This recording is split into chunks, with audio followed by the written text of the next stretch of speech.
এসেছি সূর্যমুখীর বীজ। মাটি কি করে তৈরি করব, পাট, এটা আছে লালতে শাক।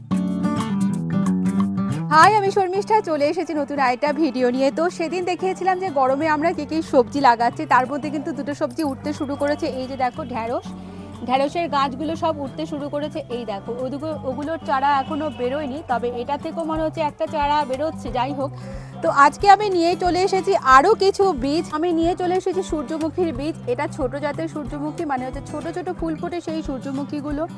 এখানে আছে পাট শাক, এই যে পাট, এটা আছে লালতে শাক, মানে পাট শাকের যে আরেকটা লালতে শাক হয় সেটা, লাল শাকের বীজ, ওটা আমি এখনো আনিনি। আর এটা হলো লাউ, এটা গরমের সময় এই লাউটা হবে। আর এটা হলো ধুদুল, যেই ধুদুলটা আমরা কি ছোবাই হিসেবে গায়ের মধ্যে মাখি, সেটা কিন্তু যাত্রা একটু তিতকুটে হয়। আর এই যে ধুদুলটা দেখতে পাচ্ছ, এটা কিন্তু চাষ করা হয়। তো চলো আজকে আমরা এই সবজিগুলো নিজেদের ছাদ বাগানে লাগাবো।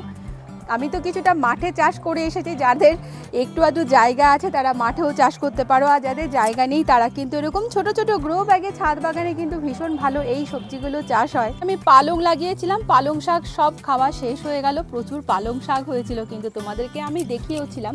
এবার এরই মাটিটাকে খুঁড়ে নিয়ে আমরা এখানেই চাষ করব আবার লাল শাক, অথবা তোমরা এখানে পাট শাক চাষ করতে পারো। পাটের আবার বড় যদি পাট হয় সেক্ষেত্রে তোমরা কিন্তু পাটকাঠিও লাগাতে পারো। তো এই যে জায়গাটা ছিল, এখানে জায়গাটাকে মাটিটাকে আমরা ভালো করে খুঁড়ে নিলাম। এটাতে লাগিয়েছিলাম ধনে, সেই ধনে এখন একদমই খাওয়া শেষ হয়ে গেছে, সবটাই গোড়া থেকে তুলে ফেলে দিয়েছি। সব যে গ্রো ব্যাগগুলো আছে সবগুলোর কিন্তু মাটি আমরা একটু একটু করে কমিয়ে নিচ্ছি, কারণ আমরা এতে এরপরে খাবার মেশাবো। এখন শুধুমাত্র বীজগুলো ফেলে দিয়ে যতদিন না বীজের নতুন করে গ্রোথ করছে, মানে নতুন করে চারা বেরোচ্ছে, ততদিন এভাবেই ফেলে রাখবো। মাটি কি করে তৈরি করব, এই যে এগুলো হলো পুরনো মাটি আমি কিন্তু কিছুটা করে সরিয়ে নিলাম। এবার তোমরা এর মধ্যে মেশাতে পারো অল্প ভার্মি কম্পোস্ট অথবা গোবর সার, অল্প, বেশি নয় এখন, কারণ গাছ এখন জাস্ট আমরা চারাবো। গাছে যখন বীজ বেরিয়ে যাবে, মানে চারা যখন বেরোবে, তারপরে আমরা দেবো খাবার। অল্প করে এখন দিচ্ছি ভার্মি কম্পোস্ট অথবা গোবর সার, যে যেটা জোগাড় করতে পারো। আমার কাছে নেই এখন এই মুহূর্তে গোবর সার, তাই আমি ভার্মি কম্পোস্ট দিলাম।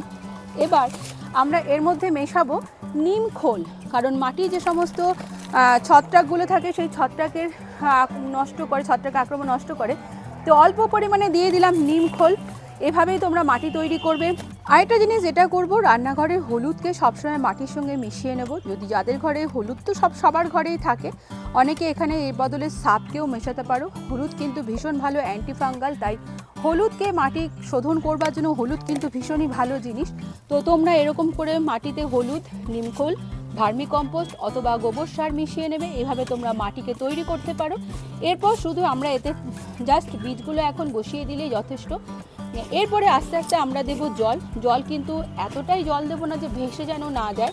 ওই জন্য ধীরে ধীরে করে অল্প করে যতটা দেখবো যে যতটার ঠিক জলের যতটুকুনি চাহিদা, আমরা ঠিক ততটুকুনি এখানে জল মেশাবো।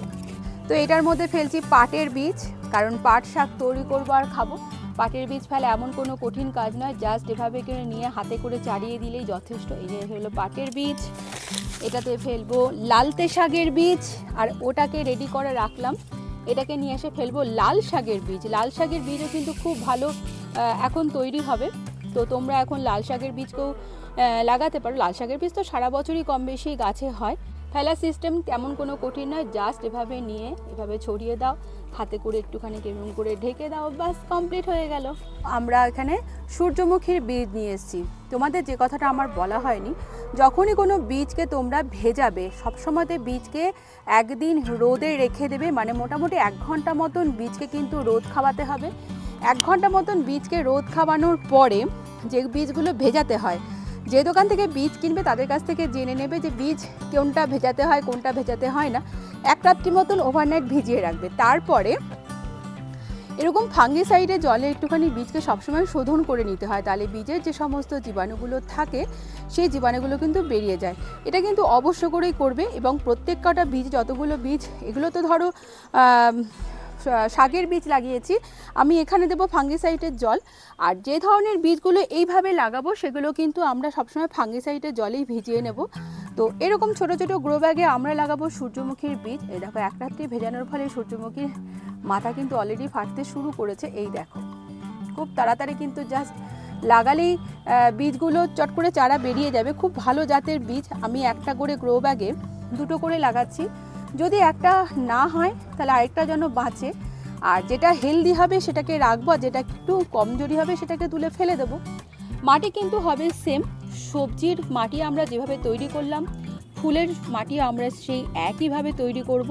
ভার্মি কম্পোস্ট অথবা গোবর সার, তারপরে সঙ্গে একটু নিমখোল, একটু হলুদ অথবা সাব পাউডার মিশিয়ে দিয়ে মাটি কিন্তু আমরা এভাবেই তৈরি করব। এবার আমরা লাগাবো লাউয়ের বীজ। এই গরমের কিন্তু এক ধরনের লাউয়ের বীজ পাওয়া যায়, যেটা শুধু গরমকালেই হয়। তো আমি লাগাবো বস্তায় লাউয়ের বীজ।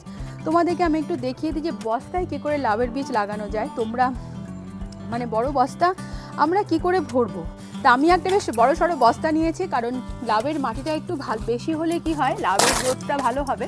তো আর এইগুলো হলো যেই আমরা কার্টুনগুলো আসে, এগুলো কিন্তু মাটির সঙ্গে মিশে কম্পোস্ট হয়ে যায়। এরকম একটা মিন্টার প্যাকেট, যেগুলোর কি অনলাইনে জামা কাপড় আসে, তোমরা সেইগুলোকেও এখানে ব্যবহার করতে পারো। এগুলো কিন্তু খুব ভালো মাটির সঙ্গে মিশে কম্পোস্ট তৈরি হয়। প্রথমে তাহলে এত বড় বস্তা ভরার জন্য যাদের মাটি কম ভাবতো এত বড় বস্তা কী করে ভরবো, তারা এইরকম পেপারগুলোকে ছিঁড়ে নিয়ে আমরা গ্রো ব্যাগের মানে মাটি অথবা গ্রো ব্যাগের তলাতে দেব। তো বাগানে এই যে সমস্ত গাছপালাগুলোকে আমরা কেটে ফেলেছিলাম সেগুলোকে দিচ্ছি এখানে। এগুলোও খুব ভালো গার্ডেনিং কম্পোস্ট হিসাবে কাজ করে। নিয়েছি ভার্মি কম্পোস্ট, এটা নিলাম 1 ফুটো নিমখোল, আর সঙ্গে দেবো একটু হলুদ গুঁড়ো, কারণ এই যে মাটির ফাঙ্গাল সেটা নষ্ট করবার জন্য মাটিটাকে ভালো উর্বর করতেও সাহায্য করে। এবার আমরা এর সঙ্গে অনেকটা মাটি মিশিয়ে নেব। এই যে এই যেগুলো গার্ডেন ওয়েস্ট যেগুলো আছে সেগুলো তো রইলই। এবার এই বস্তার মধ্যে আমরা ভরে দেবো। বস্তাতে এভাবে তোমরা মানে অল্প মাটি দিয়ে তোমরা বস্তাকে এভাবে ভরতে পারো। যাদের অল্প মাটি আছে তারা কিন্তু এরকম সবজির খোসা, কাগজ, খুব ভালো ওয়েস্টিং, এগুলো দিয়ে তোমরা বড় বড় বস্তা, গ্রো ব্যাগ, তারপরে হচ্ছে ক্যারেট। যেমন আমি ক্যারেটে ওই দেখো ওখানে টমেটো চাষ করেছি, কি সুন্দর টমেটো হয়েছে, একবার দেখা রিম্পি, লাল লাল টমেটো ধরে আছে। নিজের ছাদ বাগানে এরকম সবজি হলে কার না ভালো লাগে বলো তো। তারপরে আমার ছাদে এখনও দেখো কত সুন্দর ওখানে কফি হয়ে আছে, কফিগুলো একবার দেখাও, কফিগুলো কি সুন্দর। মানে এখন একটু গরম পড়ছে, কিন্তু তারপরেও কি যে বলবো, আমার আর কফিগুলোকে না তুলতে ইচ্ছা করছে না, তাই কফি এখানে রেখেই দিয়েছি। আর একটা মজাদার জিনিস দেখো, একটা কফির মধ্যে ফের কফিটাকে তুলেছিলাম, সেই কফিটাকে তোলার পরে পাশ দিয়ে আবার কেমন কফি বেরাচ্ছে, দেখো কি সুন্দর লাগছে দেখতে। আমি তো এটা দেখে অবাক যে কি ব্যাপার হলো, এই কফিটাকে তোলবার পরে আবার ছোট ছোট এগুলো কি গজাচ্ছে। তারপরে দেখো ও মায়ের পাশ দিয়ে তো আবার কফি হচ্ছে। মাটি রেডি করে নিয়েছি, এবার আমরা এর মধ্যে ভরে দেবো। তারপরে আস্তে আস্তে এখন শুধুমাত্র আমরা বীজটাকে লাগিয়ে দেব। গাছ যখন বড় হবে আস্তে আস্তে এখানে সার মিশ্রিত মাটি মানে গোবর সার, ভার্মি কম্পোস্ট, আরও খাবার দাবার দিয়ে, হাড় গুঁড়ো, শিংকুচি, প্রচুর খাবার দাবার দিয়ে তখন কিন্তু আমরা আবার পুনরায় মাটি দেবো। ওই জন্য এখন কিন্তু এই মুহূর্তেই পুরো বস্তাটাকে আমরা ভর্তি করছি না। এই যে গরমের লাউগুলো কিভাবে বসে আমি দেখিয়ে দিই। এই যে যেদিকের মুখ সাদা হয়ে আছে, আমি কিন্তু এটাকে 1 রাত্রি জলে ভিজিয়ে রেখেছিলাম। লক্ষ্য করো, এই যে এদিকটা ভোতা সেই দিকটা বসাবো নিচের দিকে, আর এই যে মুখটা যেটা সাদা হয়ে আছে সেটা বসাবো ওপরের দিকে এইভাবে। তো এই যে দিকটা ভোতা সেই দিকটা নিচের দিকে, আর যে দিকটা সাদা মাথা সেই দিকটা কিন্তু ওপরের দিকে থাকবে। আমি এত বড় বস্তায় 4টে বসাচ্ছি, কিন্তু রাখবো আমি 1টা থেকে 2টো। যে দুটো ভালো হবে সেই দুটোকেই রাখবো, বাকিটাকে কিন্তু আমি তুলে ফেলবো। তাই এর উপরে এটাকে লাগিয়ে দিয়েছি, আর কোনো কাজ নেই। ওপর থেকে একটুখানি মানে কোকোপিট দিলেও দিতে পারো, না দিলেও চলবে। তার এই দেখো ধুদুলের বীজ, এটাও কিন্তু তাই, যেটার মুখটা সাদা ওপর দিকটা, আর যে দিকটা ভোতা সেই দিকটা নিচের দিকে। এই যে ধুদুল, একটা জায়গায় 4টে করে তোমরা ধুদুল লাগাতে পারো। মানে যে দিকটা মুখটা ছুঁচলো হবে সেটা হবে ওপর দিকে, আর যে দিকের মুখটা ভোতা সেটা কিন্তু নিচের দিকে। জল দেবো কিন্তু ওই ফাঙ্গিসাইড মেশানো জল, 1 চামচ ফাঙ্গিসাইড নিয়েছি, জলের মধ্যে মিশিয়ে নেব। সব গাছে আজকের দিনটা আমরা ফাঙ্গিসাইড, প্রথম দিনে যে জলটা দেবো সেটা কিন্তু ফাঙ্গিসাইড মেশানো জলই আমরা দেব। কারণ অনেক সময় মাটিতে গাছে এরকম পোকামাকড় ছত্রাকের আক্রমণ হয়, যাতে না হয় তার জন্য কিন্তু সমস্ত গাছে আমরা আজকের দিন ফাঙ্গিসাইড মেশানো জলটাই দিয়ে দিচ্ছি। তারপরে আস্তে আস্তে যখন বীজ গজাবে, মাটি কিন্তু ভেজা রাখবে না, তবে কিন্তু একদম ক্যাটক্যাট করে জলও দেবে না।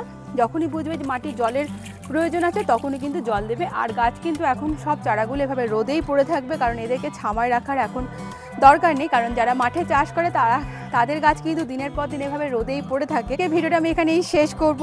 ভিডিওটি কেমন লাগলো অবশ্যই লাইক কমেন্ট করে জানাতে ভুলে যেও না। ভালো লাগলে একটা সাবস্ক্রাইব করে দিও। তো দেখা হচ্ছে আমাদের পরের ব্লগে। টাটা।